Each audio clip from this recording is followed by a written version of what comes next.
Hello and welcome to the Build with Bear workshop. My name is Pat Baer and I'm here to build a model kit. And of course, I'm also here to hang out with all of you. And I'm going to start things off by throwing the Bear Cave, the Lego, the site, the tier 2 blue emote in chat. If you are currently a subscriber, what you can go ahead and do is throw the Bear Cave, the Lego, the site, the tier 2 blue emote in chat if you want, back at me. If you're not a currently a subscriber, you can say hi. You can use other people's emotes. If you feel like being a lurker, you can just lurk. That's also okay. I'm not going to get mad about it. Lashbrook is here. Hello, Lashbrook. It is a Thursday evening, and on our agenda tonight is, of course, to begin the Zaku Warrior live concert version Master Grade. It's been a bit since we built a Master Grade on stream, or anything in the 1/100 scale. Our last thing, yeah, it's been quite some time since we worked in the 1/100 scale.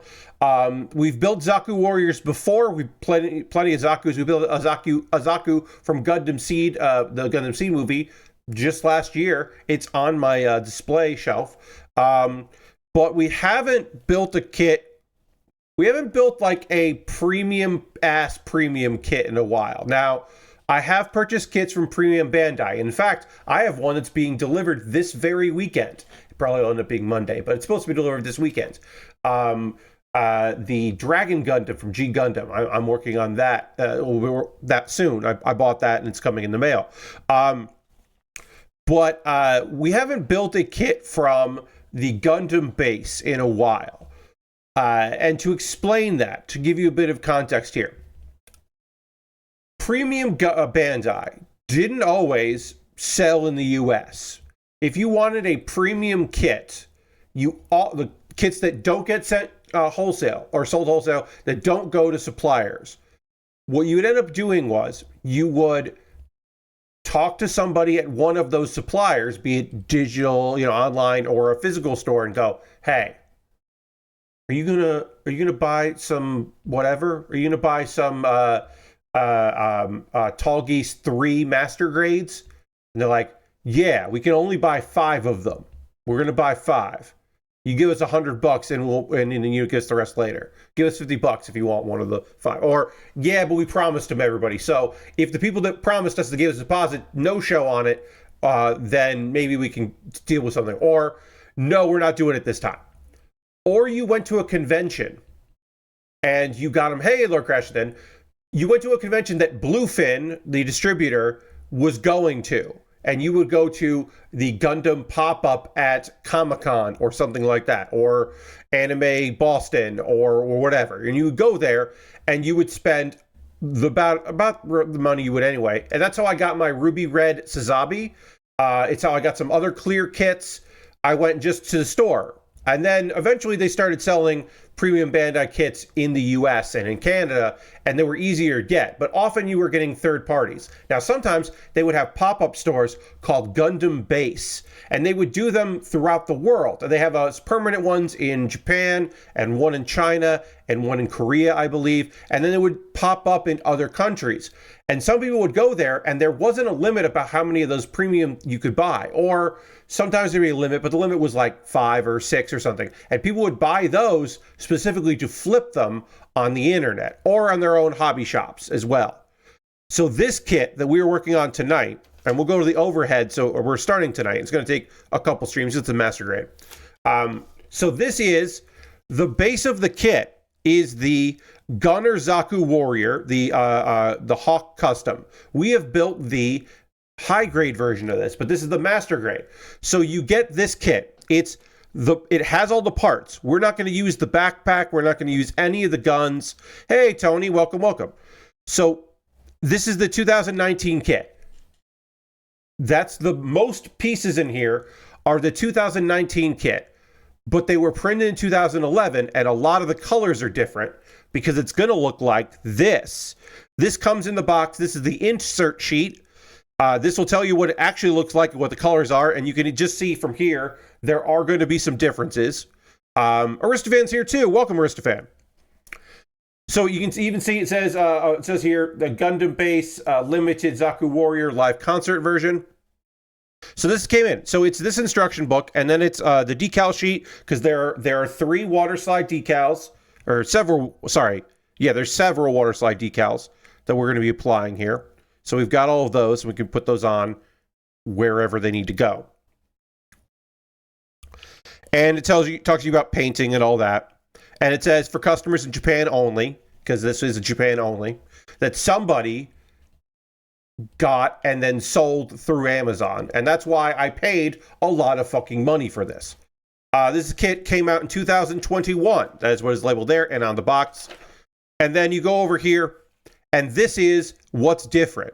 Again, it's going to tell me a bunch of stuff we don't need. We don't need these guns. We're not going to build that. There's some backpack parts. We're not going to worry about that. But it's going to be like, okay, so this kit has let me show you. They include this piece right here is not in the regular kit. And this piece here isn't in the regular kit either. These two pieces are new. And the piece that should be over here in this part isn't there. That's a replacement of the pilot. So there's a different pilot for this version. And they added in these parts here. These are new. These pieces are the same, different colors, but these are new. Also, the sticker is different. And I think that's fine. And they didn't need to include this. But you're going to do step 2 here, which is different than step 2 that we can see here. This is B10. So if you look at it, these are identical. Oh, wow. I forgot how much I brightened this up and how bright this is going to look for you, which is good. This B10 is the same. These two steps are identical. I'll put them like that. They're identical. These are the same steps, except this sticker is different than the sticker that's included with this. So they have to include this because it's a different sticker. And then the biggest difference is, if we go to step 11, let's find step 11 here. Pardon me. Oh, you're over here.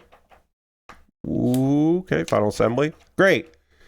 I've made a note for myself to go, hey, see the insert, Pat. What are you doing? Because there's a bunch of stickers that need to get put on here. There's a bunch of these stickers need to get put on here to transform the shield. And then they're like, oh yeah, and you can put H13 in the hand if you want to do that. If you want to do that. You don't have to do that. And those are the major differences. And then again, we don't need the guns. We don't need the beam tomahawk. We don't need the backpack. We don't need the gunner wizard, as is often referred to. We don't need the wizard at all. We're not going to be doing this. We're not going to be putting the backpack on and putting the guns on because this is the live concert version, and you don't take a big backpack weapon to live concert version. Now, could we assemble this if we wanted to? Of course we could. I actually might want to see what it looks like customized. But at the very least, we are going to do letter of the law and do this and add all the water slides and the love across it and all this stuff. We'll do all the things they want you to do, to get this looking nice and proper. You can see these are the stickers here, and then that's the water slide, the difference between those.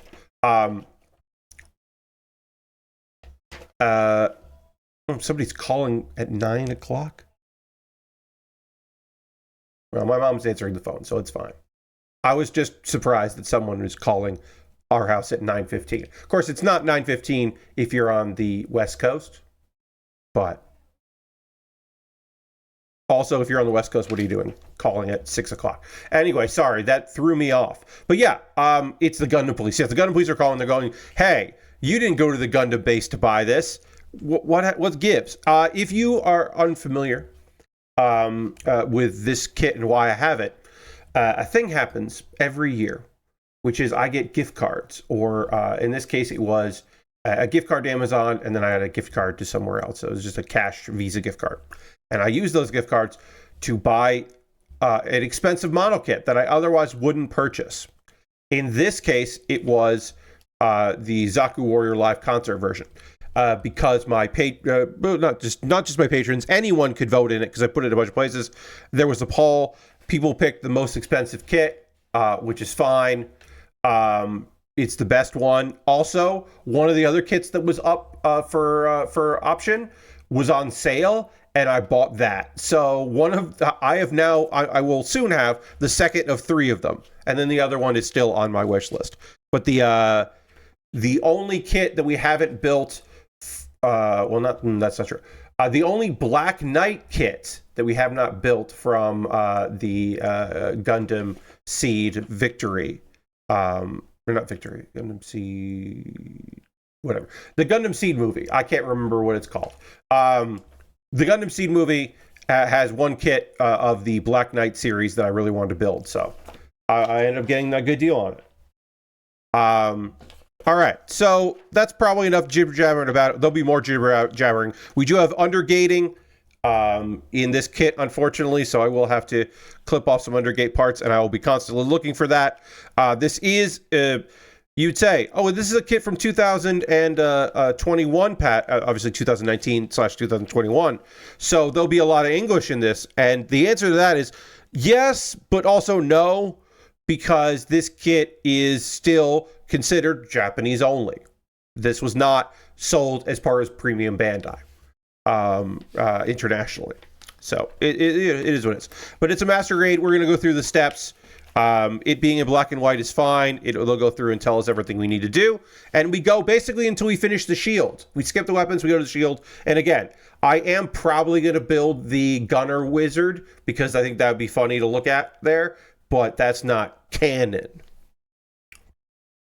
Also, a thing I have not said yet, and I probably should say, is that this kit does not have any polycaps. This is a 2019 master grade without any polycaps. Now, do all master grades, are all master grades polycap free? Not all of them. A lot of them are, but not all of them. So I was a little surprised to find out there were no polycaps. This is all plastic on plastic and no rubberized plastic involved. Again, it's not the most shocking thing in the world, but I am often surprised when there's none of it. Sometimes they include it even for just like the backpack or something like that. But in this case, all plastic on plastic. So we'll figure out how all that goes. It has been a while since I have worked on a master grade, as I said earlier in the stream. I'm excited to work on one. I like the 1/100 scale. It's, you know, the pieces aren't that small or that detailed because it's large, and so you can really kind of play around with it, which I am into. This seems to be the same, so this should go just like this, and then flip it over though. I don't know why they have me. Oh wait, okay, it's time to. All right, so we'll just do like that, and we'll just do like that. But yeah, I hope you're all doing well tonight. It is a Thursday evening. I'm looking forward to working on this model kit. As I said, this is the second most expensive model kit that I ever purchased. As part of that thing, the kit that I bought that was more expensive than this was the what was that? That was the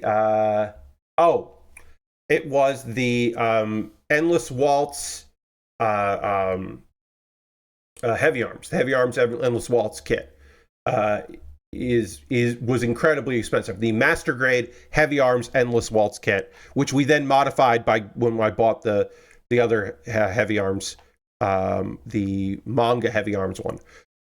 It's a cool looking kit. Interesting to see the adaptations. Thanks for sharing. No problem, Ristuan. Yeah, it's so rare that I can talk about something like this, so I felt like it was a good idea to do it. And I'm sure a few people will ask, like, what makes this difference than the other Zaku Warrior? And I can talk about that. But yeah, it's so rare. Generally, when we buy those, like, I bought those optimized kits, like I said, the Gundam Wing kits that are also have extra parts for them usually just have like a one sheet that are like, hey, you know, do all this. Are the difference between the Heavy Arms and the Heavy Arms like version 2 when we got that one, that was just like, hey, it's the Heavy Arms high grade you already built. Also, you can build a double gun, and that's it. And there's like one other small thing.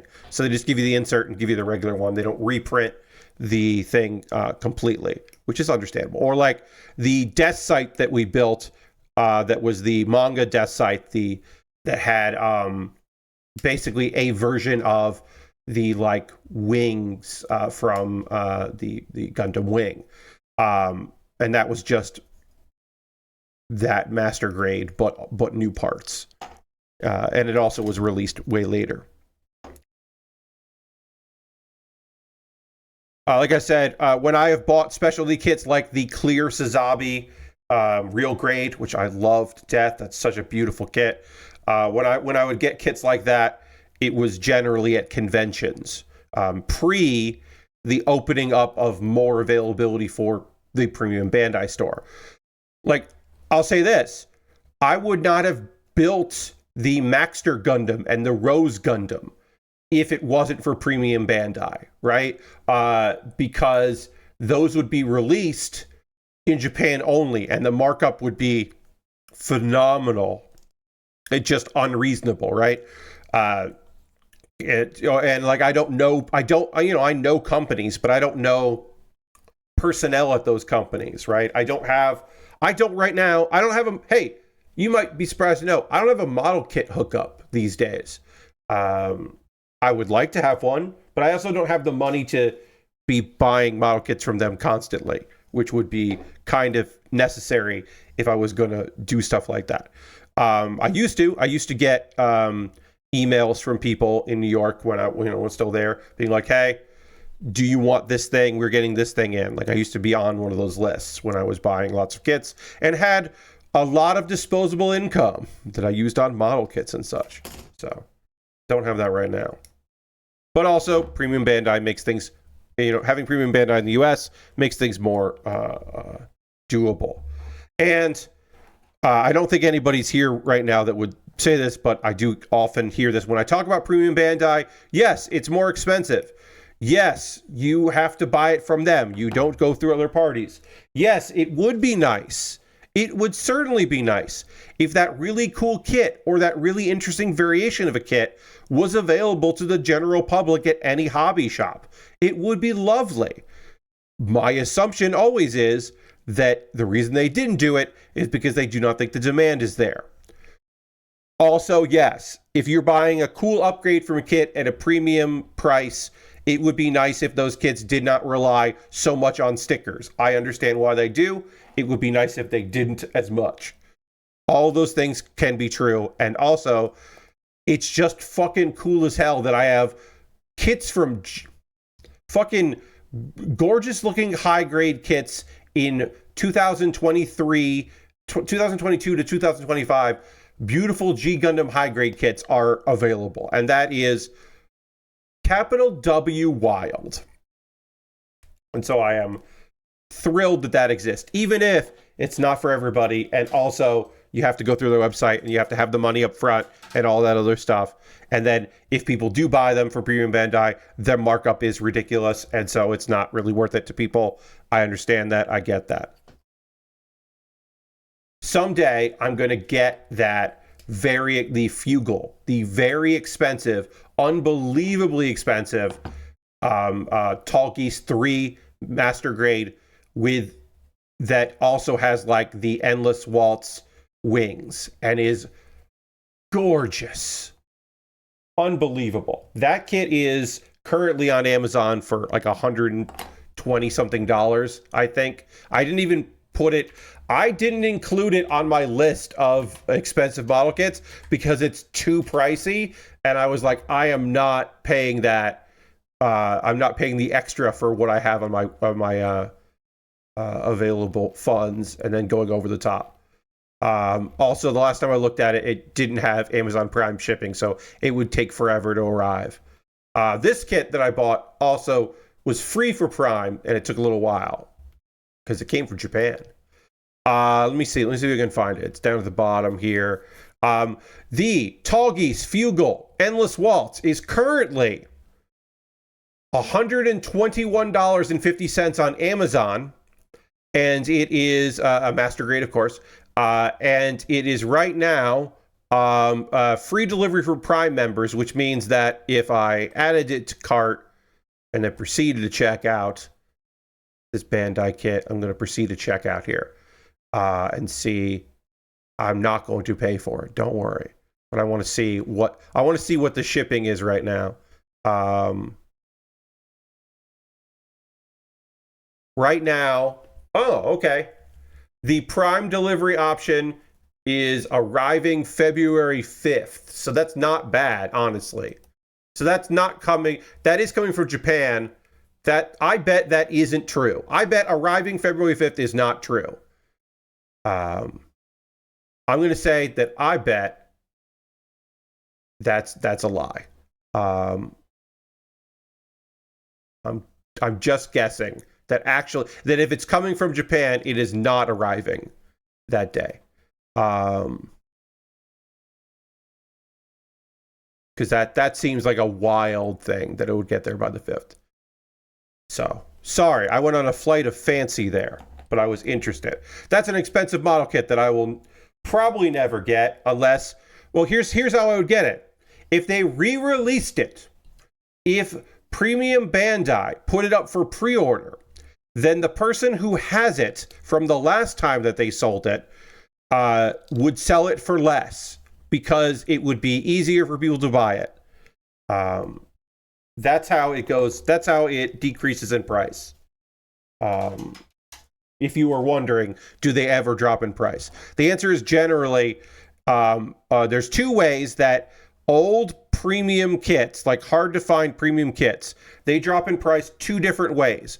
One, somebody who has a warehouse suddenly finds a bunch of them and puts them on the market, and suddenly demand is lowered.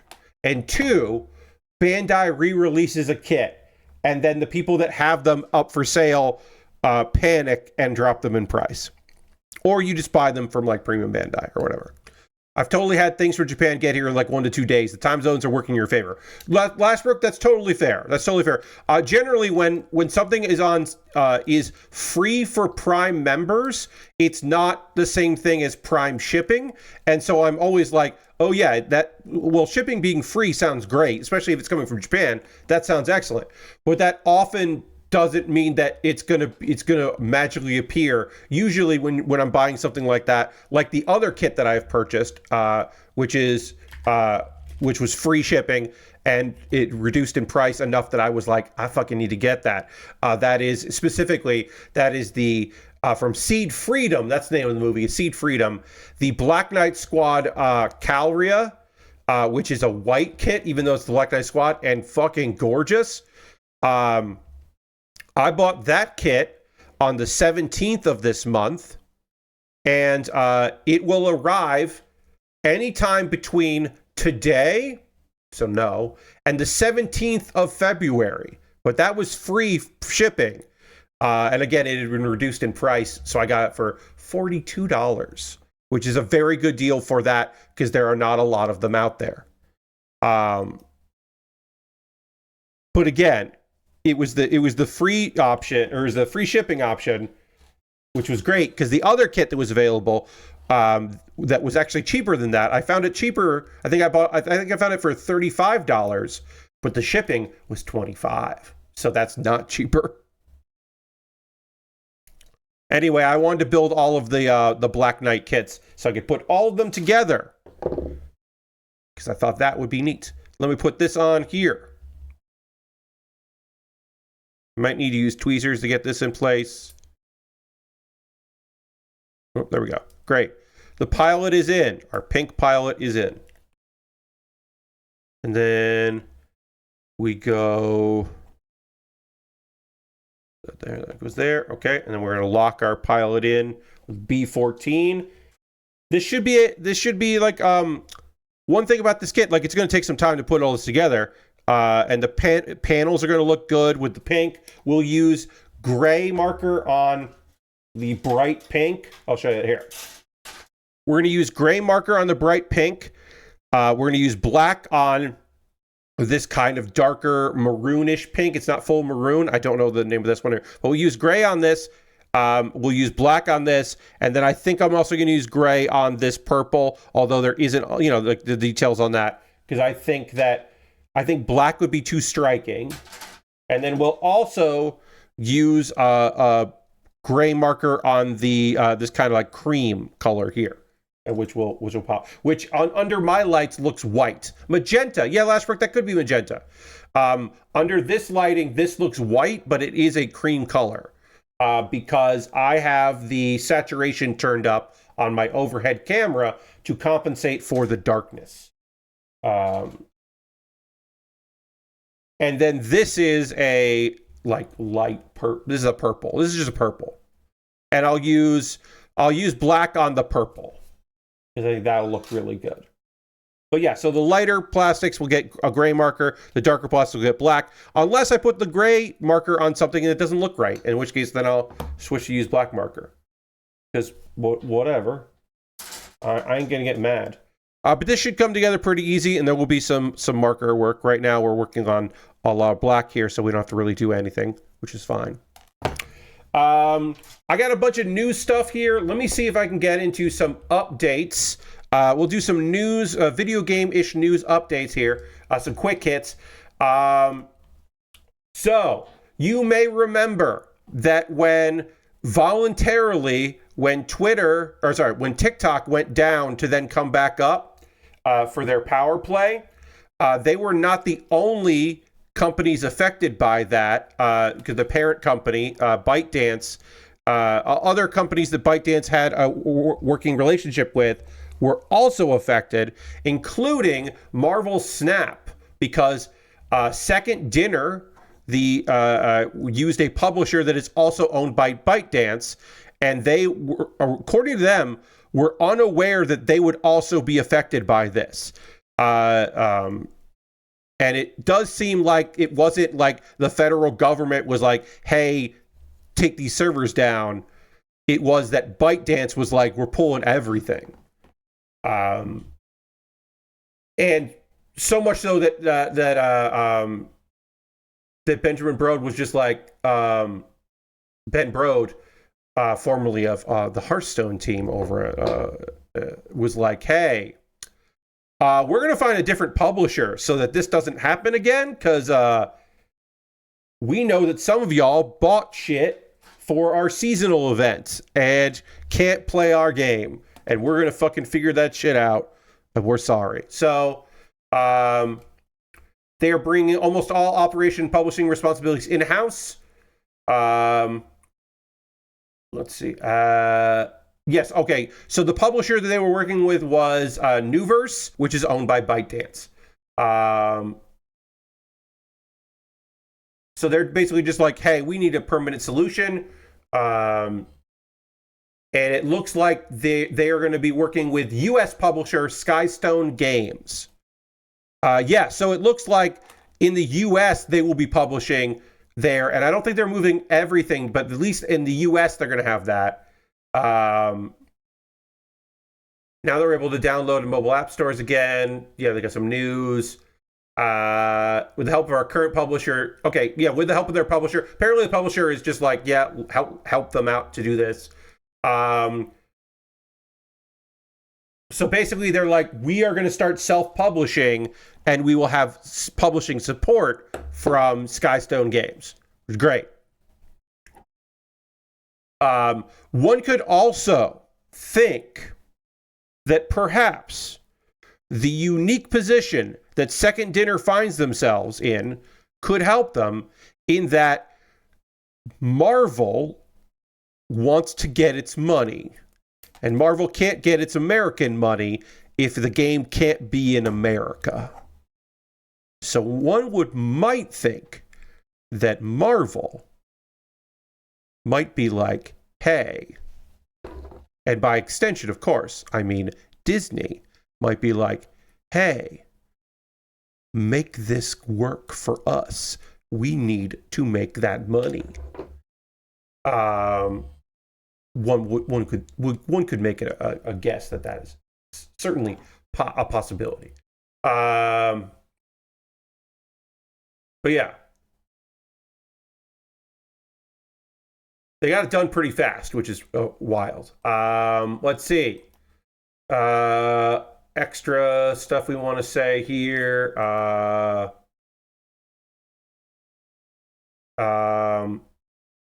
Sony news. We'll get into, there's two Sony things. And we'll get into the first one here.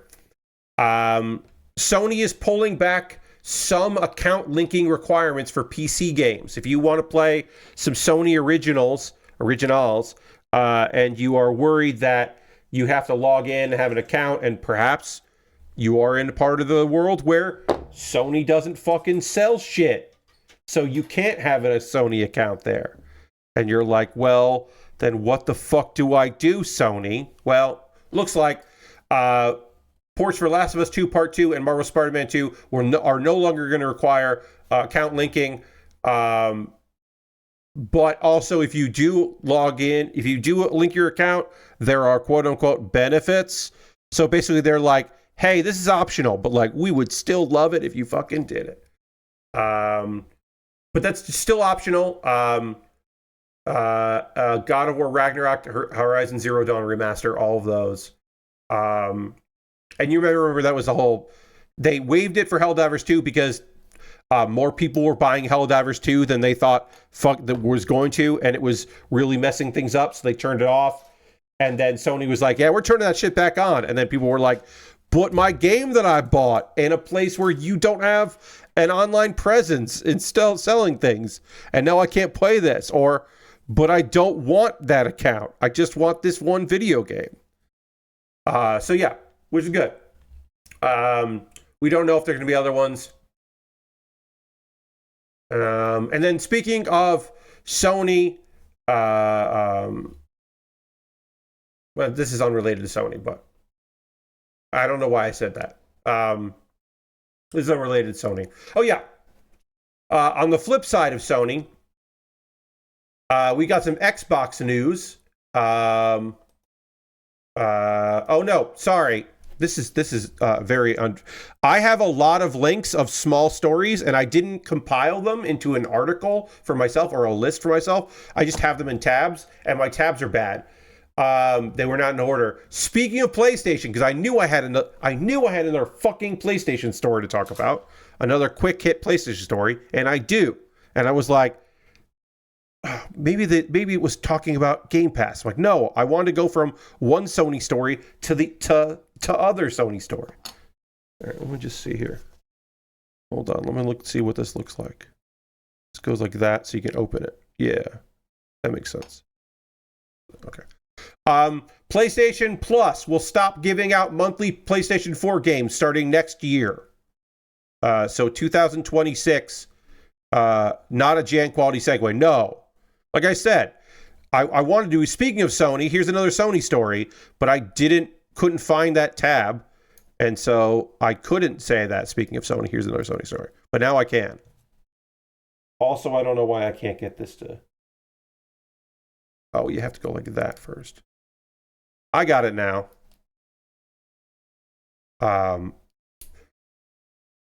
Last gen games will only occasionally pop up as the service pivots to prioritizing PS5.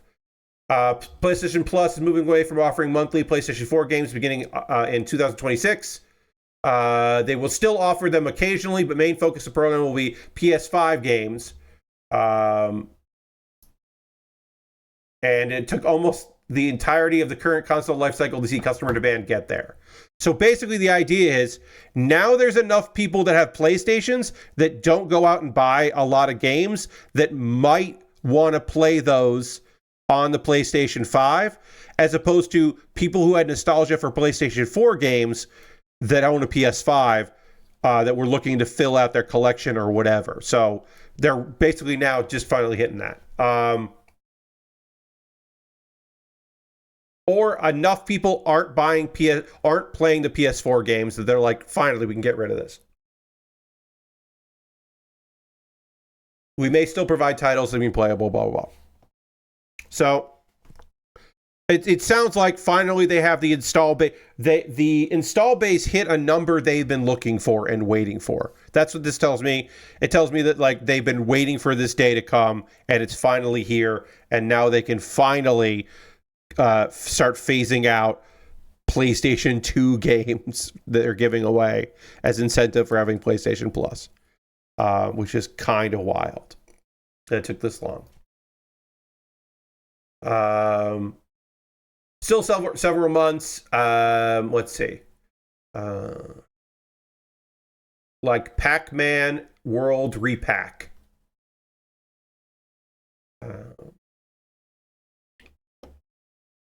Let's see. Okay. Now, jumping from Sony to Xbox.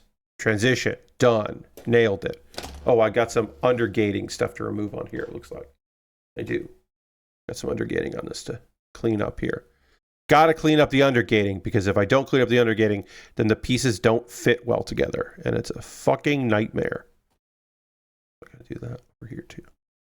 It doesn't look like this kit tells you where the undergating is, which is annoying. Sometimes they will do that, and this one does not do that. So this goes... This is A3, so that's on this side. This is A2. It goes on the other side. Xbox hardware sales decline as Game Pass sets quarterly revenue record. So, Xbox is starting to slow down on their sales, but more people are using Game Pass, which is what they want. They want people to play Xbox games and use Game Pass. So it's one of those like, yay, okay. Like, I don't know. Like, they obviously want to sell consoles, but if Game Pass is doing better than it's done, that's also very good for them. And they're not going to be like, oh no, we don't want you to be like they want people to be buying Game Pass games. So still good. In the last fiscal report, U.S. company, their statement was basically, let's see what their statement was. Let me get this on properly. This. Revenue declined 29% year over year during Q2, and that was driven by low volume of consoles sold, which follows the Q1 drop. Xbox content and service revenue increased by 2% thanks to growth in Xbox Game Pass. Overall gaming revenue within the computer PC stuff and various other things, that segment had a decrease of 7%.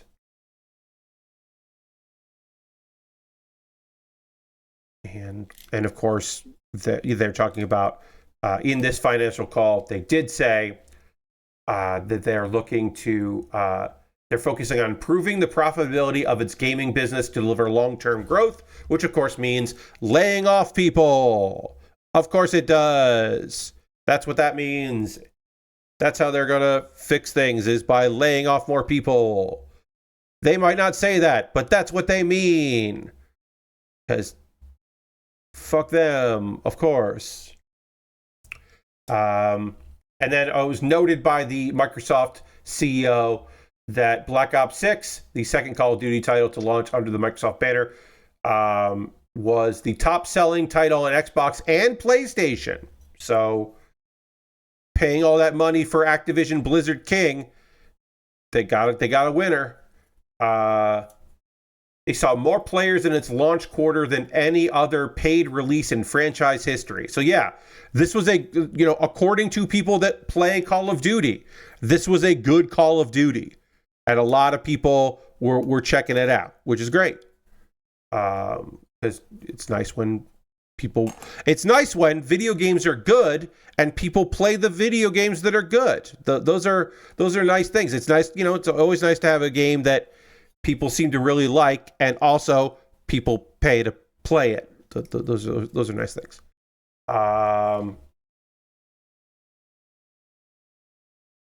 Let's see. Of course, it's on Game Pass, so you can't really talk about sales all the way, but according to Machine Games, the Indiana Jones and the Great Circle has been played by over 4 million people, which for a December release, that's pretty fucking good. Obviously, licensed property, lots of good buzz, people really enjoying that game. But again, it's not something that you can't say that's copies sold because of Game Pass. But a lot of people have touched it, and that's fucking awesome. I've heard nothing but good things. Still haven't gotten that game, but nothing but good things. Let's see.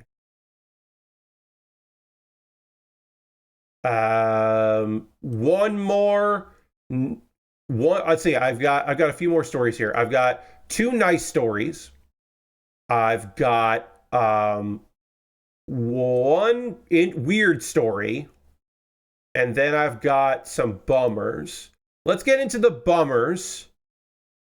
We'll do the bummer, the weird story, and then we'll do some of the nice stories to finish off the news segment. BioWare laid off a bunch of fucking people.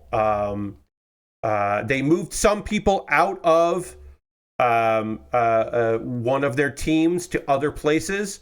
And they said that a small number of Dragon Age developers have been let go. That turns out to actually not be true, but they basically let's see. They did not talk about the layoffs until eventually people were like, hey, but a lot of people were talking about how they got laid off from you. And they were like, oh, fine.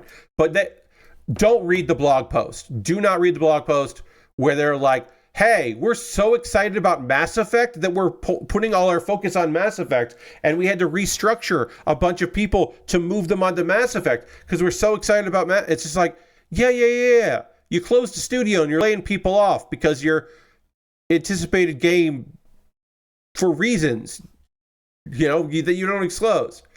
But they moved a bunch of people. EA won't say how many people got laid off. But like, the creative director of Veilguard is going to work on Skate, the upcoming Skate game. So it's just like, so you didn't even give that person a new, like, RPG to work on. You just were like, okay, now you go work on a Skate. Unless Skate is going to be an RPG, and I highly doubt that. It's just like, oh, that sounds bad. This all sounds fucking bad.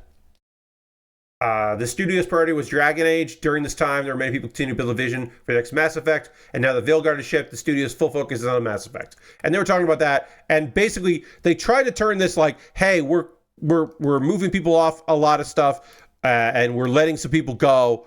Eventually, we'll tell you that. But don't worry about it, because Mass Effect's going to fucking kick ass. Please don't remember the bad Mass Effect that we just put out before this. Please don't remember that the bad Mass Effect, I guess, is what they're trying to say.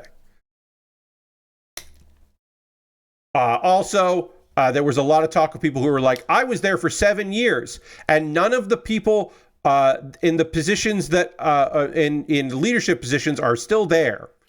The people that creatively led the games that you think of when you think of BioWare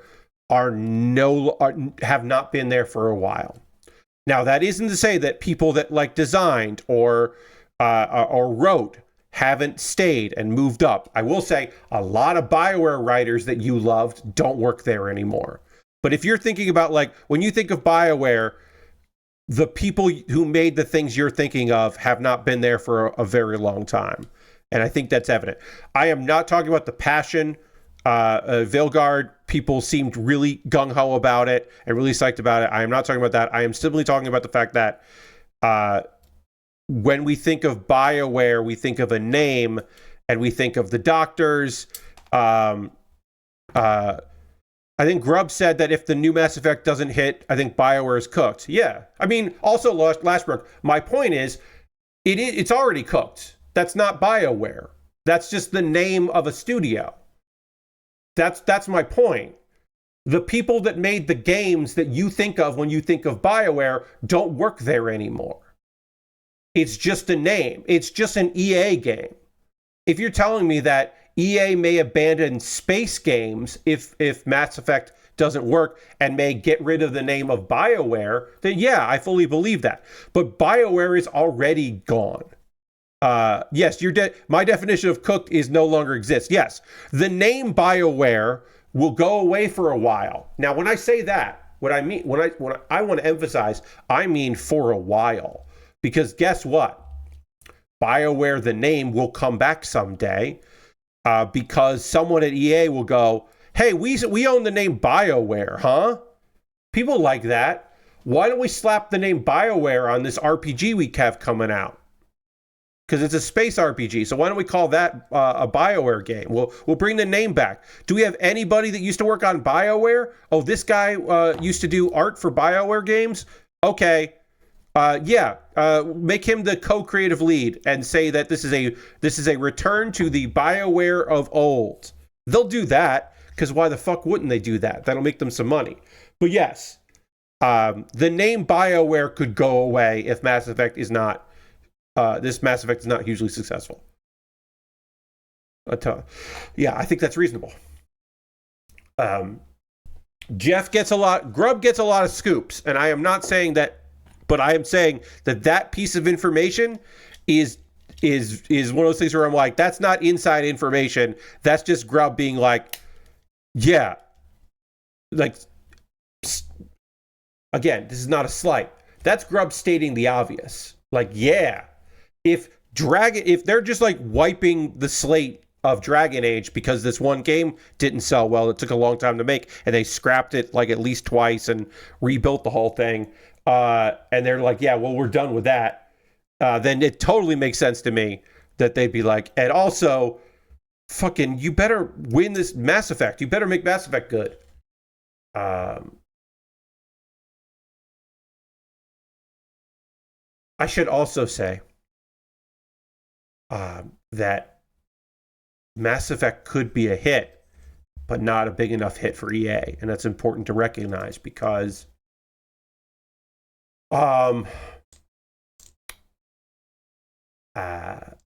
also in January, the director of Veilguard left EA to work on a new project. And she said, this is unrelated to anything or the game's performance or anything. I just have an opportunity that I couldn't say no to, which is great and good for her because she could have ended up on Skate. If she wants to make RPGs, she's going to someplace that'll pay her to make an RPG until the studio gets closed because they lose funding or whatever. Nonsense happens there. But I should also say, Dragon Age Veilguard had 1.5 million players in its first 2 months of release, which fell below EA's sales projections by 50%. So that means that EA projected that 3 million players would touch Veilguard in the first 2 months. And that's too many people for a single-player RPG, a beloved game in a beloved franchise that people were really psyched about it. But also, what are you talking about? Dragon Age is a slow burn game. I just can't understand that. Selling less than the competition around their games have done. Yes. Also, Dragon Age is not a 3 million in 2 months franchise. It's beloved and it has a long tail. They'll be selling Dragon Age Veilguard, like they drop that they do a sale of like 15% off, and they sell 500,000 copies. 15% off will sell 500,000 copies. 25% off, another 500,000 copies in like 3 months, 5 months. Like, it's just ridiculous to think that it's 45% off on PS5 right now. Yeah. And it'll sell well at 45% off. Because a bunch of people will be like, do I want to wait for Monster World? I don't really play Monster Hunter World, or whatever. The new Monster Hunter, I should say. I don't really. Ooh, I do like Dragon Age. Shit, all right, I'll play an RPG. Like, it will just sell for a very long time. But the idea that they thought in 2 months they would sell 3 million copies is just like, okay, I know that no one that EA laid off was was telling them that they would sell that many copies, right? Like that's the thing that always sucks in these situations. I'm a broken record about this. Y'all know my stance on it. I am not telling you anything you have not heard before, but the people that said, well, we're projecting 3 million copies are sold for this, none of those people got moved to another department or laid off. Those people are fucking fine because, well, they didn't meet our expectations. Well, who made those expectations and why do they still have a fucking job? Because they seem off all the fucking time. But they're fine. They're definitely fine and nothing bad happened to them. They're not worried. They're not suddenly working on Skate. Which I'm not saying that to disparage it. I'm just saying going from co-creative lead on Veilguard to, oh yeah, you're just working on Skate in a non-disclosed job. It's just like, okay, that seems weird. Good luck to you. Yeah, I do like the gray on this light purple here. This is violet. So we'll keep that. And I really like the gray on this here. It's looking real good. There's not a lot of that, but it's looking good. And then on this, I will use... Yes, on this magenta maroonish color, I'm going to use black because I think they'll look good. But I'll put the first line of black here on the back because if I don't like how this looks, then it won't show as much. I do like the black on this. Okay, so I'm going to panel line this black. A weird story, kind of. Path of Exile 2. If you like big old trees of ability trees and all that, if you love that shit, you got to check out Path of Exile 2. So that's in early access, right? Came out in early access last year, not 1.0, early access.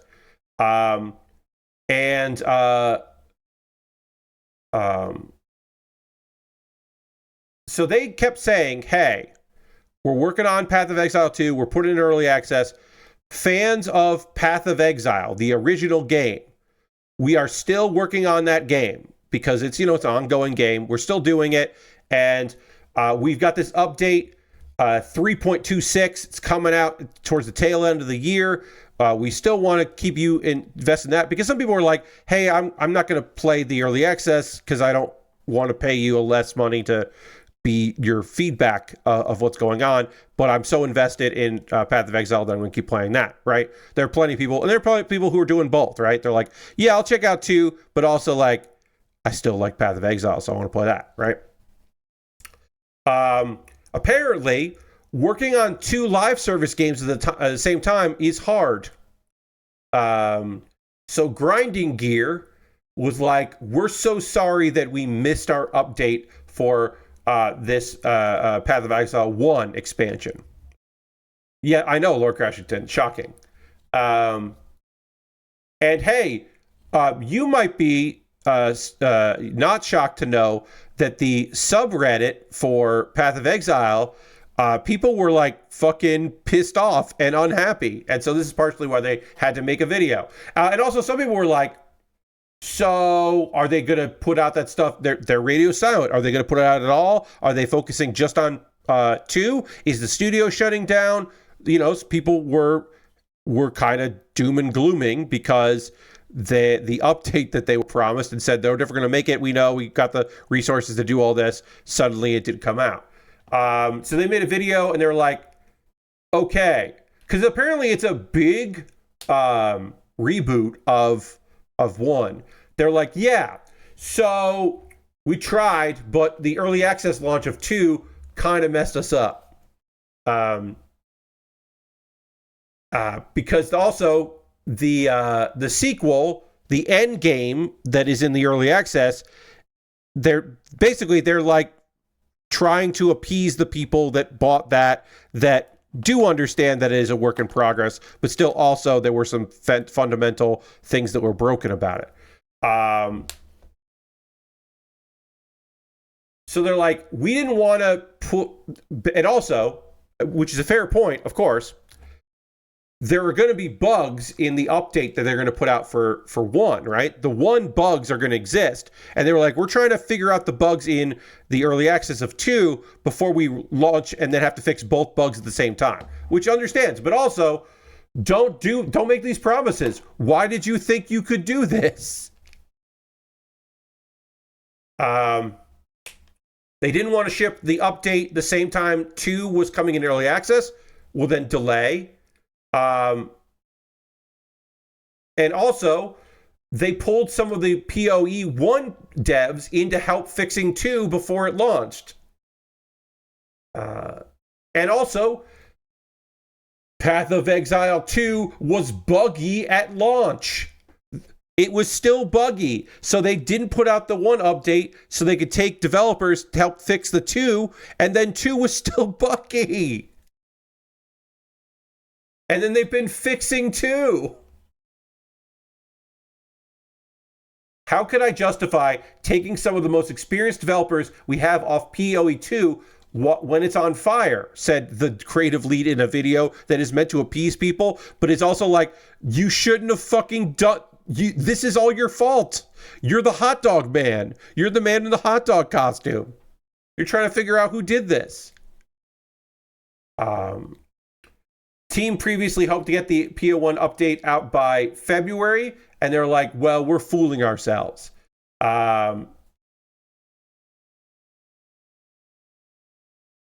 It means we can't really work on PoE 1 version 3.26 until PoE 2 version 0.1.2 is shipped. And if I'm being honest, it probably means we need to support that for a couple weeks after that. You think maybe when you put the update out to 2, you'll need a team to keep and work on updates for the 2? Yeah, buddy. Yes. Again, I'm not a game developer, but I know that. I know that you'll need to support your thing because that's where your new money is coming in, as opposed to the some old money that you get from people that are still playing Path of Exile 1. But also, people unhappy with Path of Exile 1 are also your Path of Exile 2 customers. And they're not going to change what they're doing. And they're like, we don't know when it'll be done, but it'll be a couple months.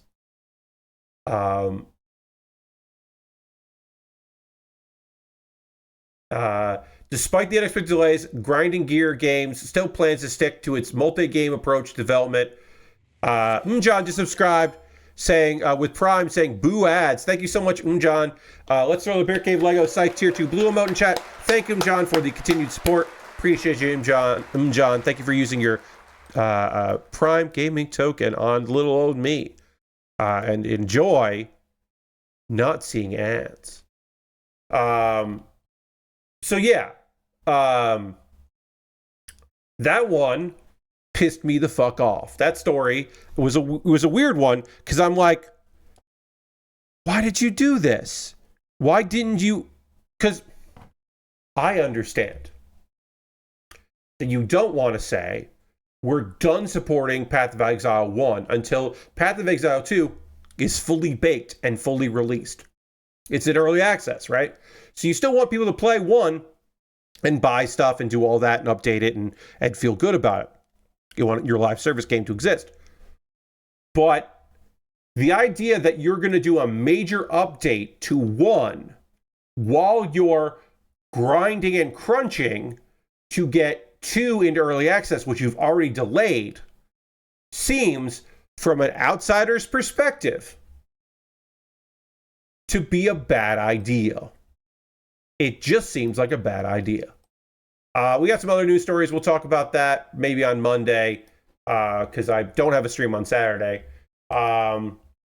Sometime next week, we'll talk about WWE 2K25, because there's nothing really to say today about WWE 2K25, but we'll save that for another day.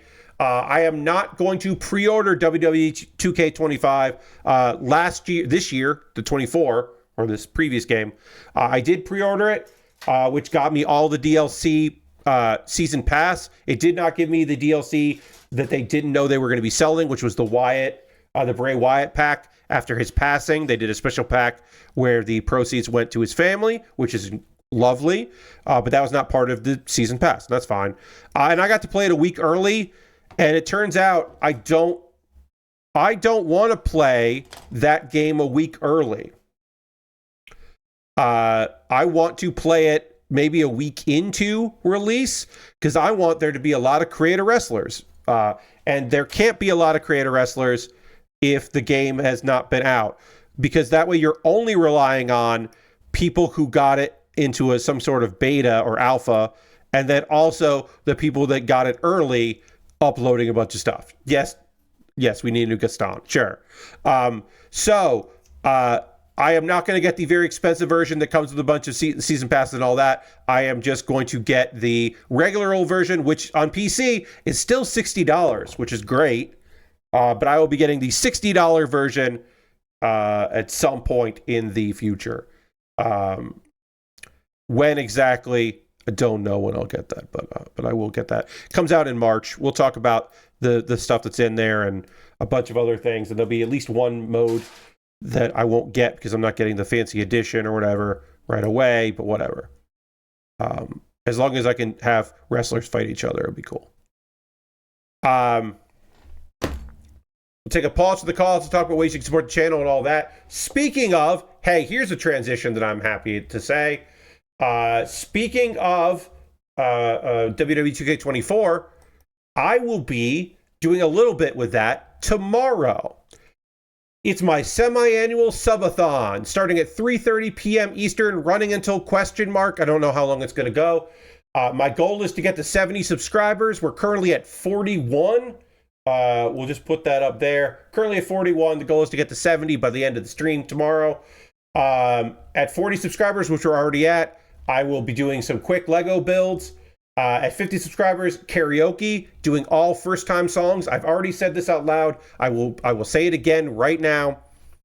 I have 6 songs that I have never done on stream before, and the 6th song is by My Chemical Romance, and I have no business singing it, but I will do that. There is one song that is the dub version of a popular anime, the opening song of an anime. There is some Eurobeat in there, one of which is from an anime, one of which is not. And there is a song by a band that follows me on Twitter. At 60 subscribers, I will show one of my favorite wrestling matches of 2024, and I'll give some context for it. And at 70 subscribers, I will play a weird mystery game that cost me $5 and doesn't make any sense.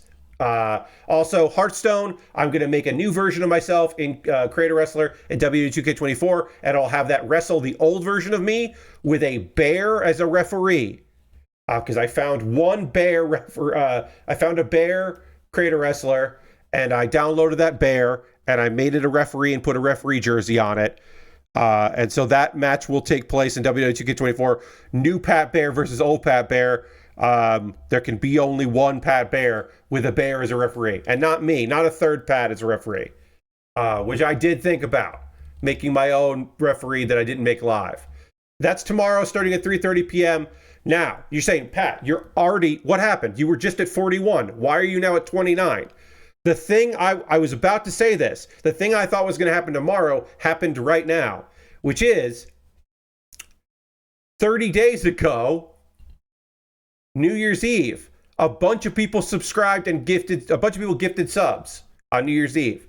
So that's why we went from 41 to 29 in the blink of an eye right there. So right now, I'm starting my stream tomorrow, and I can't even do any of the stuff I want to do yet until I get to 40. I did not do a 30.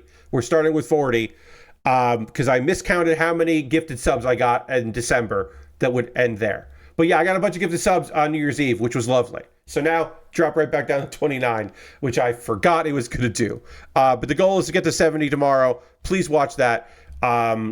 Right now, if you are currently subscriber to the Build Bear Workshop, if you're one of the 29, you can throw the Bear Cave, the Lego, the site, the Tier 2 Blue Emote in chat. Being a subscriber is the easiest way to support what I do here through Cash Money or your Prime Gaming token. If you're a subscriber, I'd love to see those emotes in the chat like John just did. You could become a subscriber right now. You could use Cash Money, or like John did, you can use your Prime Gaming token. because you have Amazon Prime, you link to their Twitch, you get that token. You can use that token for anybody, and you would choose me if you want to do that. You could gift a sub like Aristocrat Fan and Bayfu. You could also cheer like Bayfu did. That's another way to support me. If you want to wait till tomorrow and give some subs. If you want to give some subs now and not even on tomorrow, you could do that as well. You've got options. Yeah, I really did think the number was going to go down after the stream was over, and I didn't realize it was going to go down now. But sure, fine. That's okay. Let's see, other things that you can do. Oh, I have other places where you can give me money if you want to support what I do here. If that's how you like to live. I have a Patreon at patreon.com/PatBear. Over on my Patreon, there's a $1, $3, $5, and $10 tier. There are different rewards for the different tiers.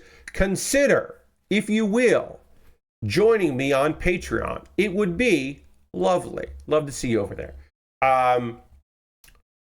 Let's see. I have a YouTube channel, youtube.com/PatBear. Over my YouTube channel, you can subscribe for free, of course, and get videos that I made. I put out some new videos this week. I'll talk about them later. You could also become a member over there. And for $2 a month, you get a member. You become a member, and you get my Tuesday videos. You get my Wednesday videos on Tuesday. On Tuesday, you will receive videos that other people have to wait a whole other day to see. Nice little thing. Those are all monthly ways to support me. If you want to support me on a just one-time basis, like a tip jar kind of thing, you could throw a couple bucks into my PayPal or my Ko-Fi. And everything I get through direct donations like that, through YouTube, which includes AdSense, so watching my videos helps me out, through Patreon and through Twitch, all goes into a fund. And from that fund, I pull money out to buy model kits and equipment and things like that. I was able to buy this because of your generous support. I knew that I could spend some of my own money and gift card money on this instead of buying other kits because the stuff wouldn't show up in my backlog. I have a good backlog of stuff. Like I said, I have a thing coming in the mail now and later into February. I have a good backlog of things. Recently, I built a bunch of stuff that came off my Amazon wish list. If you would like to buy something on wish list, have it jump the queue, get a dedicated video from my YouTube channel, and also I have my eternal thanks. You can go to my Amazon wish list and buy something there. Wait, what happened here? Why did that end up at the top of the list? Sorry, hold on. For whatever reason, the most expensive kit possible that was on the bottom of my wish list is now at the top of my wish list, and I gotta fix that later. Anyway, I gotta move that all the way down. But yes, I've got inexpensive kits, expensive kits that are on sale, kits that never go on sale, all kinds of different things that I would love to build. I recently added some new Lego sets, some new Lego 3-in-1s that look pretty neat, including a spider, a big old spider, and that is also a scorpion and a snake. A bunch of things that I would love to work on. If you see something there you'd like to see me put together, you can always purchase it. And again, it'll come in the mail. It'll come to me in the mail. It will jump the queue and be the next thing that I build, and then I'll make a dedicated video about that so that people can see that you bought a cool thing. And then it'll be the next thing that I work on, which will be nice. A bunch of things in there that I would love to put together. So see if you see something there, see if you want to pick that up for me. If you want to buy something for me to build, but you don't want to go through Amazon, I get that. I have a Throne wish list. It is nice to have options on Throne. That always makes me happy to have that. And then the most convoluted way to support me financially, if you're like, Pat, I want to support you, but there are conditions and I need to jump through hoops, Pat, to support you. Well, you can go to USA Gundam Store, and at USA Gundam Store, you can get a gift card. And then they will send you, you'll buy the gift card, then they will send you a whisper they will send you an email with the gift card code. Then you take that code in your email and send me a whisper here on Twitch. Or you can say a private message on Twitter or Blue Sky or Mastodon with your gift card code. And then I will take that gift card code and I will buy something from USA Gundam Store. It is the most convoluted way to support me financially. And people have done it, which is lovely. I have a Discord. If you want to join my Discord, I post build photos. At the end of every stream, people will post stuff they're working on. The Discord is nice, and we would love to have you there. Let's see, a couple video links for you to check out. This week, I put up episode 3 of Pat Baer's Wrestling Club, where I built a list of wrestlers who I consider, due to following the various things that I put out, homegrown talent in AEW who have won divisional championships. So that's any major title, like the top title of a division. So that's like the women's world title, not the TBS title, but also not the TNT title, not the international title, none of that, but the world title, yes, and then also the tag belts and going through there. And those are people who have not won a major title in another major promotion of any division. So like Mariah May doesn't count because she's won the Stardom tag belts. So that's why she isn't on the list. But Cheetah is on the list because I do not count Ice Ribbon as a major promotion. And some people do. And there's at least one person who's annoyed with me by counting Cheetah. Whatever. So I made up that list, and then I will start going through that list and ranking them in the next video, which will come out in February. I think sometime in February I might do that. I don't know. The most recent Pat Baer's Anime Club, there will be a new one out on Monday, but the most recent one that you can watch right now is me talking about all the isekai that's out this season. There are 12 isekai, and I tell you which ones I'm watching, which ones I might watch. In fact, one of those I am, and which ones I definitely am not going to be watching for various reasons. And then also, of course, Kuma Baer, my weekly anime recommendation series. All this month, I've been talking about my favorite shows from the fall 2024 season, and the fifth show that I want to talk about in this video that I just linked in chat is Demon Lord 2099. It is good trash. Capital Good, caps lock good trash. Sometimes you just want to watch a show that's very silly and fun and like good sporting characters and like a story that you're like, yeah, sure, okay. And you just want it to be like bright and colorful and fun. And that's Demon Lord 2099. It is not out to be the coolest anime in the world. It's just out to be a good one of those. And it's a very good one of those. So if you're looking to pick up something that was like pretty damn good from the fall season, that's what I recommend. We're going to talk more about other anime. Because I got Sorairo Utility and ZENSHU, and then Sakamoto Days and Dragon Ball Daima I'm going to talk about on Monday, because I'm not streaming on Saturday. I'm doing my big stream on Friday. I'm not streaming on Saturday, so keep that in mind. My big stream's coming tomorrow. But I do have some anime to talk to you about here in this stream, as we will do that. And in order to get ready for that, I do need to drink a beverage here and drink some water. And we need to dramatically change the overhead camera so we can work on our first sticker of this kit and apply that. And then also start assembling our head, because we finished the chest. And we'll do that right now.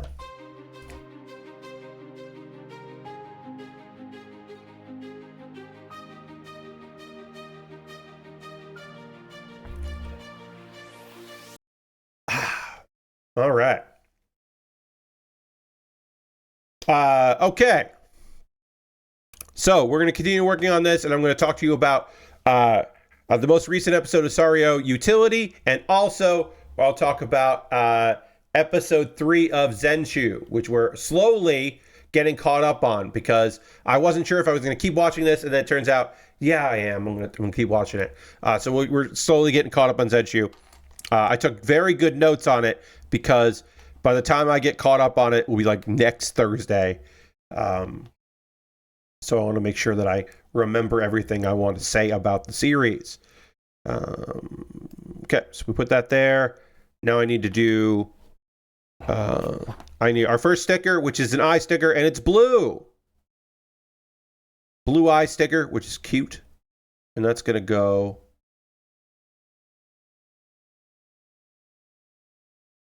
There is a spot for the sticker.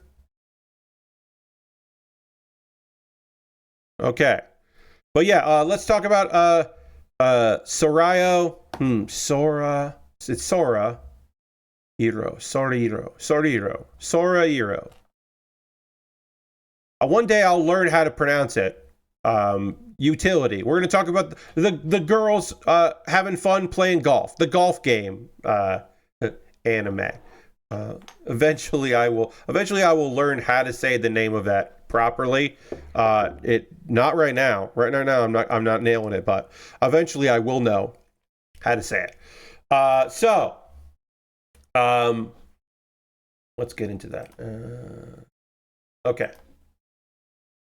We're going to the golf store. We're going to the golf supply store. Because Haruka, our major golfer, who probably in a previous life or previous youth is probably like a well-to-do, well-respected golfer. We get the sense that, but we don't know that. Minami, this is her first time at a golf store, and she's being warned, hey, we're going there because Haruka is picking up her new club, her new driver, but the golf store, like, you just got into golf, you're going to get overwhelmed by all the cool stuff. Ayaka says that, but then also Ayaka also gets really blown apart. Everyone does. And yeah, so our girl's going to get a new driver, but everyone's just like, a lot of this episode is just like, hey, this golf store is pretty fucking cool.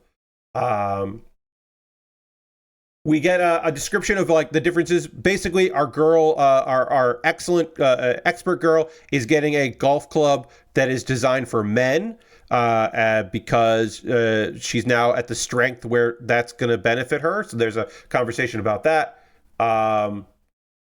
Ayaka is the third member. She's the one that has she is the YouTuber and the live streamer. But she sees a lot of lovely looking golf attire, so like in golf clothes, so she gets really caught up in that. So everybody's just getting caught up in all the stuff and just really feeling good and distracted. But we see Minami, like, she's been interested in golf, but seeing all of the equipment really does break her brain for a second. It reminded me a lot of the first time that multiple girls from Laid Back Camp go to the outdoor supply store. Like it has a similar vibe to that.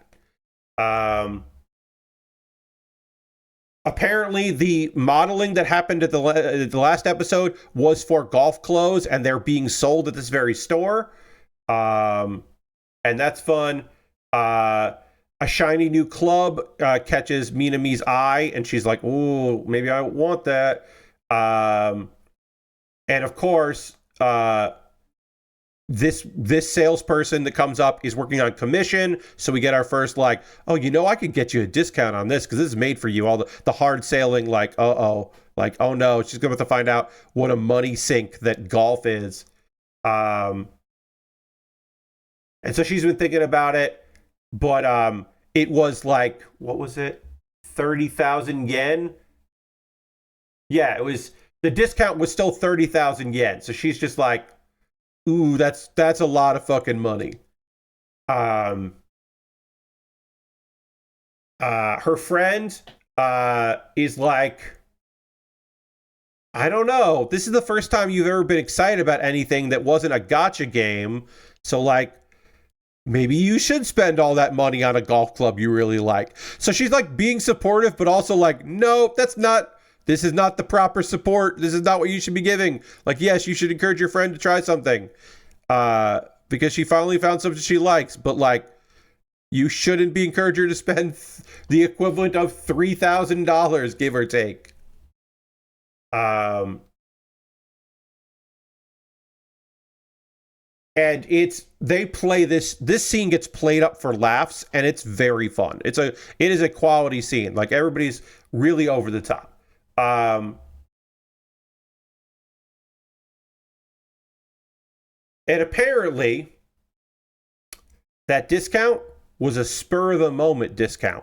And when she gets like, I'm going to do it. I'm investing in my future. I'm going to go for it. I'm going to get this thing. Oh yeah, that discount was kind of spur of the moment and one time only. And you said no, so it does not apply, which is a bummer. And her friends, her golf friends are like, we'll pay for it. We'll make up the difference. But Minami's like, no, when I want to buy a golf club with my own money, like that's what's going to happen. Someday I'm going to buy a golf club like this with my own money. It's important. Especially like, remember, this is the high school student. Like, something like that does take on extra significance, and you do want to do it right, and you do want to have that, like, no, I earned this. So I understand. I get it.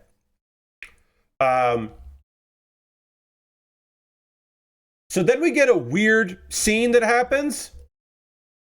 And she's just, the manager's just like, okay, if you can beat me and 2 other employees and overcome our machismo, then I will give you that discount. So basically, it is a guys versus girls golf challenge spontaneously. It comes out of left field. It's very funny, and it's played. All of the guys are doofuses, and they're acting macho, but they're not. It's performative. They're not. Like, one guy wears a mask, like a health mask. He's not trying to be cool. I think he's just wearing the mask for health reasons. And the girls are just like, all right, well then a 30% off if we do this. And the scene is pretty fun. It's just like the girls outwit the guys, and it's not really a contest of skill because they're just trying to act tough. There was a putting duel. And it turns out the nice thing is, obviously our girl Minami is new to golf, so she's not like doing great on putting, but the manager of this store is also not great at putting, so it all works out. And then she got better as she did it. We still have not done a full round of golf yet. We're still in the like, this is pretty fun element of this. I thought this episode was charming. I did not expect a guys versus girls golf thing at the store to happen. That was an odd bit of business, but I'm not complaining about it because it was a silly thing. I will say, I'm going to say what I was planning to say about this in a upcoming video. This anime, Utility, is a fine example of the girls doing things subgenre. And the fact of the matter is, we don't get a lot of those these days. Last year, I think we had like 2 or 3. And one of them was season 3 of Laid Back Camp, which I was really disappointed in. So for me personally, I'm welcoming these girls doing things anime, where the thing they're doing is golf. I'm not a sports guy, but this is, I think, approachable. And I think it's very fun. So I am enjoying my time so far with Sorairo Utility. Again, I'm going to learn how to say that word at some point. I'm going to have to learn it. Now, jumping from that to episode 3 of ZENSHU. Hey, just a little spicy. So I'm going to talk to you about this anime, ZENSHU. Both of these anime that I'm talking about here are originals, which is nice. And it's important to mention that ZENSHU is an original. Now, if you were paying attention to upcoming shows, when you're leading up to the winter season, you may have heard of ZENSHU as the new show Mappa was doing. Mappa's going to do an original, and it's about an animator, and it's about like this animator who is struggling with her current project because she's never been in love before, and how is she going to direct a romantic or a romance anime movie? She's a young hotshot, but she's struggling. And it was like, oh, that's a kind of a fun idea. Like, okay, yeah, I'll watch that. Well, that is true, except that's not what the anime is about. It's an isekai, because she eats some bad fish and seemingly dies, and then finds herself in a fantasy world that is the anime that she really liked as a kid, that is, unfortunately, really sad and tragic and not very good. But she's trapped in there. but she knows the plot to it. And also, hey, guess what she can do? Oops, I put this together wrong. Sorry, let me get this right. She can, when necessary, use her amazing animation powers to draw something that will get them out of trouble, and then she passes out. So she's done it twice. She's passed out. She has joined the heroes that are in their journey to defeat the voids and save their world, because if they don't, then the Great Void is going to come and destroy the world. And she doesn't know how she's going to get home, but she definitely understands that if the world that she's in ends, that's not good for her. And she has like a childhood attachment to these characters. Anyway, that's Natsuko. There is a harvest festival, and Natsuko is dressed in a gown. And they're doing a ceremony for the soul future, which is their MacGuffin thing that they need to protect. That's the thing they got to protect. And she's just like, okay, the next attack is going to happen when it rains. Because that, according to the plot that she remembers, that's the next time that there's going to be an attack. It's raining. She doesn't remember exactly when, because she doesn't know. Because, like, the anime didn't have some specific dates on it, but she knows, like, okay, the next attack is going to happen when it rains. Luke, who is like the main heartthrob, gets a bunch of the villagers want to talk to him.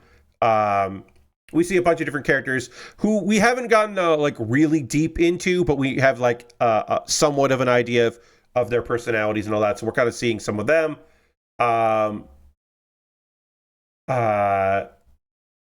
One of the women that's part of the party disappears.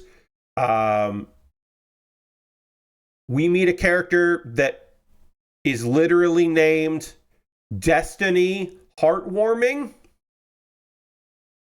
And this is the part where I will remind you that this is an anime about a girl who wakes up in a bad anime, like a derided bad anime.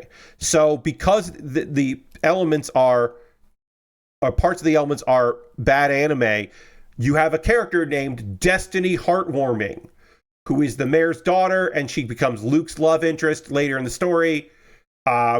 There's a rich guy that wants to make him or make her one of his wives. It's like a subplot. It's like a side quest in the anime. Natsuko remembers that Destiny dies at some point, and she doesn't remember exactly how. But she wants to marry the chairman to get money to start an orphanage. That's her big dream, which is a reasonable goal. But she's going to marry for money, which is not the best. But he'll get money that way. A bunch of voids show up, and we find out that I should say a bunch of robed figures show up late at night, and there's a mantis void, which later turns out to be these people in robes change this mantis into to be posing as a priest disguised as a human, which doesn't happen in the story. So the voids are attacking, but it's not a rainy day. So Natsuko has her first realization, oh fuck, the plot is changing. Like, I've changed the plot, so I'm not going to be able to predict everything that's going to happen. Natsuko convinces the Destiny to open up an orphanage without the chairman, because she knows that that's going to lead to bad things. So she encourages her to just do it on her own. Let's see. That void that shows up attacks Destiny, and Luke, the guy that she in the anime is supposed to get with, is kind of drunk. They're trying to help. It's not enough. Natsuko's powers activate, and so she starts drawing. And again, she can't draw anything she did before, which is nice because it forces them to, that constraint forces them to like be creative. So we don't get we never get like what she's drawing is from. We get the idea of that it's usually a reference to another anime, or it could be at some point she's going to draw something that's from the anime that made her famous. We don't know. But in this case, she's drawing Tiger Mask. She drew a wrestler. And this wrestler, like, you may remember that Tiger Mask is from watching me, the streams on here, some Tuesday streams. Tiger Mask is a real wrestler character that also is based on a manga and an anime and outlived it and outpopulated it. But so this is definitely a pastiche of Tiger Mask, and it is a good one of those. Shit looks good. But this version of Tiger Mask, this fake Tiger Mask, wrestles the monster and defeats it, and it's pretty cool. And the whole fight is Natsuko doing like commentary and being the announcer, and it's like really out of left field but very fun, and like I don't know, it's a fun scene. Okay, how does this work? Sorry, I got to figure out how this gets connected. Go above it. Go below it. Once I get this one, okay, that goes like that. Okay, so if this goes like that, then that way I can figure out how this lines up. Gotta go like that. Great. All right, I did it. Sorry, that was annoying for some reason. We're working on the arms, by the way. I don't even know if I said that. Working on the arms. So yeah, so now we get this wrestler. The Void loses the fight. Natsuko goes unconscious. Destiny that was there, she is completely thrown by this wrestler and enamored with this unbelievable Catman wrestler because weirdly enough, this fantasy anime doesn't have professional wrestlers in it. So she is just like, she shows up later to Luke dressed kind of like a wrestler with a mask, because she was admiring it and she wants to be a fighter like that wrestler. So weirdly enough, Natsuko somehow like has started wrestling culture, I guess. So she's going to start an orphanage on herself, and she and Natsuko are friends. But weirdly enough, one of the members of the party, the larger party, the heroes, the 9 heroes or whatever, wasn't there. And Natsuko noticed that they weren't there. And we'll know more about that in the next episode. Spoilers, we'll find out more about that next episode, because even though events are changing and Natsuko doesn't know every event that's going to be happening, she does know, and the timeline might be changing, she does know character backgrounds, because she does remember the characters. So we'll get more of that soon. Overall, ZENSHU, not what I was expecting. Pretty into it. The wrestling was pretty good from a perspective of a fan of wrestling.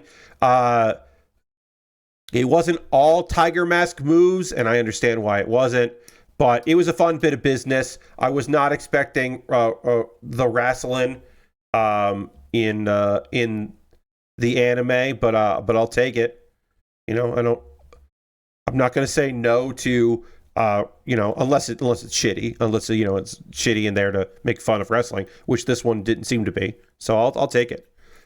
Now is the part of the stream where I want to hear from you, friends. What are you watching right now? What are you playing? What are you up to? What are you into? I love hearing from you about what you got going on. So please let me know what you're playing. If you're playing any video games, watching anything, doing anything like that. I have been prepping for my big stream tomorrow. The stream at 3:30 p.m. Eastern plus. Nick, this is Nick, just gifted a bunch of subs. Thank you so much, Nick. Nick gifted subs to Carbon Dobbs, Little Tyrant, Isabella, Kodiak Rampage, and Niato. So let's throw the Bear Cave Lego Side Tier 2 Blue Emote. Thank so much to Nick. This is Nick. Thank you very much for gifting those subs. Appreciate you, Nick. Thank you. Thank you very much. We're now at 34 subscribers. Our goal is to get to our main goal is 70 by the end of tomorrow's subathon, but we're on the way. because now we're at 34. We're at 34. The goal is to get to 70 tomorrow. Our first unlock is at 70, or sorry, is at 40 subscribers. So I'll do some building tomorrow if I get to 40. Ooh, did I cut off a peg there? I did. There's a small little peg here that I trimmed off, so whatever goes on here might not fit too well. I fucked up a little bit. I'm going to zoom in right here. Let's see. Come on. Come on. Focus. There it is. Autofocus is not liking my big zoom in. There we go. You can see here that there are pegs on this, on the end here of the arm, and I accidentally snipped off one of the pegs. There's a peg here, and there's no peg there. I fucked up. I hopefully will not make that mistake again, but it just will, hopefully, it most likely will mean that the other parts that snap on here will be a little loose, so I might use a little blue tack just to make sure it's okay, but I think it'll be all right. I'll do my best with it. Oh, we're on a hype train. Nice. Thank you to Nick. That's very nice, very kind. What pieces do I need? I need to put on 9 and 7 here, or 6 and 7. For me, while I let you all write stuff that you're working on or doing, I will say that your friend Pat right now, I am prepping for my stream tomorrow, of course, trying to get stuff ready for that. Thank you for the follow. Appreciate that. Welcome, welcome. Yeah, so I'm trying to get a bunch of stuff done for tomorrow's stream. So I didn't do a lot. I did play on Tuesday. I returned to Diorama Builder. If you've not seen Diorama Builder, I do recommend it. It's very inexpensive. Does it need a tutorial? Yes, it still needs a tutorial, but it's satisfying. It is a satisfying, like, diorama kit building game, like a virtual game builder, and it's a satisfying one of those. When things start coming together, it just looks rad. And the voxels, I think, are fantastic. So I do recommend it. I think it's really fun. I was happy to do that on Tuesday, just something kind of laid back and chill. I'm playing Hearthstone, which I will be playing tomorrow on stream to show off some of my new decks. I have a Starship Hunter deck, or Starship Warrior deck that I think is really fun. And then also, I have a deck that is not from this mini set expansion, but with the previous expansion, which I haven't shown yet, which is very silly.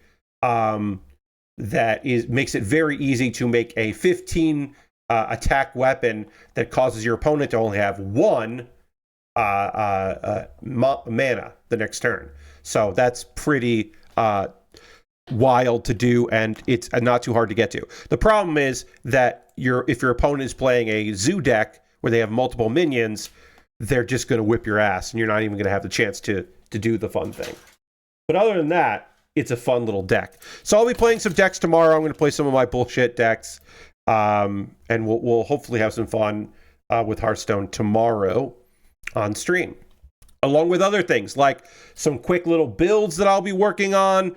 I have a I can actually show that. Do I have these on here? I don't have these on here. I'll show you the things that I will be building tomorrow. If I get to 40 subscribers, I will be building a couple things. One of which is, what is the name of that? It is, oh yeah, the gorilla. We got this like gorilla exhibit thing. Let me show you what that looks like. That's in Kuma Baer there. Yeah, and it's gonna be Lego Baby Gorilla Encounter. It's a very small kit. But I have this kit. Again, very small. Hell yeah. So I have this little thing here. Oh, I got a hype chest here from the gifted subs. That's nice. Let's see what I got there. Okay. I got a new emote. So I have that. That is a thing that I'll be working on. Which is very silly.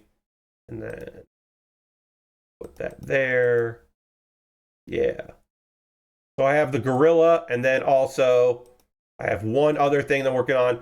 It's just a little car. Just a little Lego car. that I've had this in my wish list for a while, but like it would take like half a stream to build. The Lego City the Lego City Blue Monster Truck. It's only 148 pieces, so if I get to 40 subscribers, then I lock both of those and we do some Lego building, and I will try to build them quickly. They'll be like fast builds. That's the plan. I forgot to put those in there, so now they live there. But yeah, that is just a thing that I have looking forward to for tomorrow. I have to dig those out of my backlog. They are currently somewhere in my pile of to builds, and I need to get those out, which I will. So this goes here, and then 10 goes on the other side. And yeah, so these are going to snap in. I did say that one of these, I did unfortunately break the little connector there, but hopefully it won't be too bad. I don't think it'll be bad. I think it'll work out fine. And if I need to use a little blue tack, or if I need to use a little liquid cement, I will. Lord Crashin says, I started the new Sniper Elite game and has better start than Sniper Elite 5. That's excellent. Good to hear. Good starts are good. As it sets you up as a sniper nest right away to start shooting Nazis in the nuts and elsewhere as they deserve. Yes. Yeah, if you want to play a Sniper Elite game, you want to be shooting Nazis right in the beginning. You want to get into the action. You want to get to the good stuff, which is, of course, shooting body parts and destroying things and getting those nice kills with all of the ridiculous animation they put into them. Let's see. Ghost Valve says, I've been doing pretty decent. Nice. Playing Elden Ring and Tokyo Extreme Racer. I've seen some people playing Tokyo Extreme Racer. Hell yeah, that seems neat. Trying to get my sleep back in order since it's been a bit weak. Yeah, good luck to you, Ghost Valve. Getting back on schedule can be really rough. So good luck to you on that, and I hope you nail it. But that can be tough to get back on schedule once you've broken out of a schedule for your sleep. Let's see. Lashbury says, the only game I played was called trying to get a brand new graphics card, and I didn't win. Sorry to hear that, Lord Grashington. I hope you play again and you win when you play. Didn't do much because I felt bad all day, but I did watch AI for the Next Lander Watchcast, and that movie is bad as I felt. So AI is so weird because it's an interesting movie, and then it's a bad movie, and then it's like, well, okay, you stuck the landing on your bad movie, and then it's a bad movie. The movie ends, and then there's more movie, and the more movie is bullshit and dumb, and why is that in this? And it's like, what the fuck? AI was like so weird. When I was like, what are we doing here? Let's see. Ursfan finished the main story of Lego Horizon Adventures. Hell yeah. Hope you enjoyed. Somewhat surprisingly difficult combat in that game. There are difficulty levels. Also, I am old. Yeah, sometimes it's just like, oh, okay, wait. I've always disliked that in games where suddenly it gets hard and you're like, well, wait, what? Who worked on this level? What's going on? This is Nick says, I've been watching AEW. Hope the shows get better before I see them at Revolution in March. And also to try to get back into anime. Caught the first season of Solo Leveling and did a few episodes of Delicious in Dungeon. Solo Leveling is a slow burn, but I feel like the payoff is really good. And the current season is just, everything is ramping up, including our main character being pretty fucking awesome. But in general, it does pick up in its like main character doing shit. But I like that it was slow paced in the beginning because it's nice to see. They didn't do the thing of like, well, we got to make him awesome and then we'll go back and show you how he got there. It's like, no, he starts off weak and tries to figure it out. But also, I also think that AEW Revolution is always their best pay-per-view, maybe not like maybe not like spectacle wise. I mean, that's all in. But content wise, I think Revolution is always their best show.